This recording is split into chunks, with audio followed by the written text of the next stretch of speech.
Greetings, explorers. This is SilentSigns from I Dream of Indie. If you haven't already, don't forget to hit the subscribe button below so you don't miss any of our reviews or previews. Today we are taking a look at Conarium, a game that comes to us from developer Zoetrope Interactive and publisher Iceberg Interactive. This one has been out for quite some time on PC, including Steam and Good Old Games, as well as on the PlayStation and Xbox. However, it is newly coming to the Nintendo Switch on February 4th, 2021, which is where I played it. At the time of this review, the price on the Nintendo Store is $16.99, though regularly the price will be $19.99. You are playing as an explorer, Frank Gillman, who opens his eyes and realizes that something doesn't feel right. He very quickly realizes that he is completely alone in this Antarctic base that they were previously exploring. You very quickly realize that you can't trust your own memories and oftentimes your own eyes in this game as you try to figure out what's going on and piece together what fragments you have of the past. Armed with little other than your wits, maybe a flashlight and a walkie-talkie,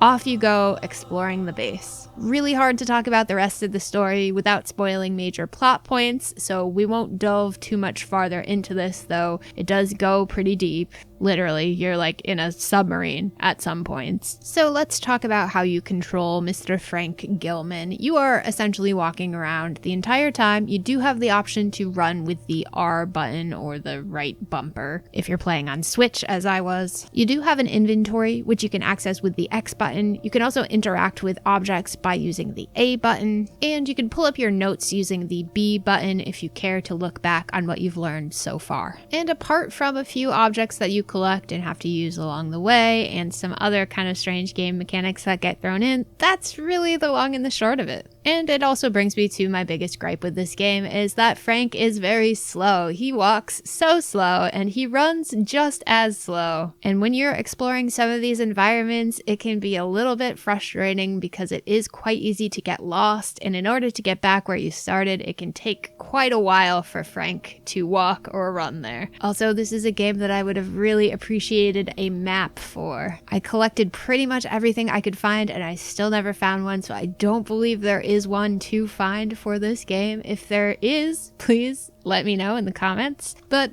frustrations with the pace and my own poor sense of direction aside, I actually really liked the story. I love Lovecraft, but this game makes no secrets about taking inspiration from At the Mountains of Madness. And to be honest, I love seeing different art forms coming together in the form of gaming in order to bring new life to an old story. My only other complaint would be the game isn't particularly challenging. The most challenging feature of the game is actually just navigating the environments. Apart from that, the puzzles are fairly easy to solve. It's basically just collecting items and figuring out where they belong. The most difficulty I had was navigating that submarine I was talking about earlier.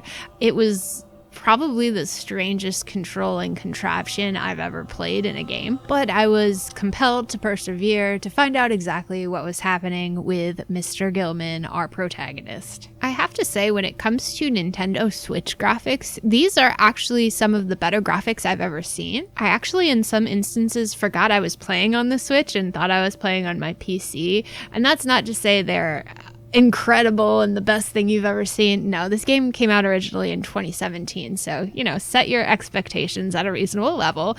But as far as the Switch goes, pretty good. I thought that the effects that they used to mimic a snowstorm and some of the kind of brain interference that Frank was having was really effective. Environments were very detailed, though a little bit dark, and a lot of the rooms did all kind of look the same. But overall, not mad at it. And of course, this game wouldn't have nearly as much suspense without a great sound design. There isn't a whole lot of soundtrack per se, but there is a lot of ambient howling of the wind and creaks and drips. Music, when it does show up, is quite sparse and pretty discordant. Basically, just using sound to make you feel uneasy. I really think Conarium nailed it on presentation. I think the story's great. I just wasn't the biggest fan of the gameplay, and to be honest, I was hoping to be scared a little bit more than I was. I believe no more can we harbor ourselves on the safest shores, for there are things that cannot be undone. Dr. Faust, Is that you? So what do you think? Will you be heading to Antarctica? Let us know in the comments below, and don't forget to hit the subscribe button so you never miss any reviews or previews. Also, check out the description box for links to our Discord, our merchandise store, our memberships, and of course our affiliate links if you'd like to support the channel further. Thank you so much for watching, and I'll see you next time.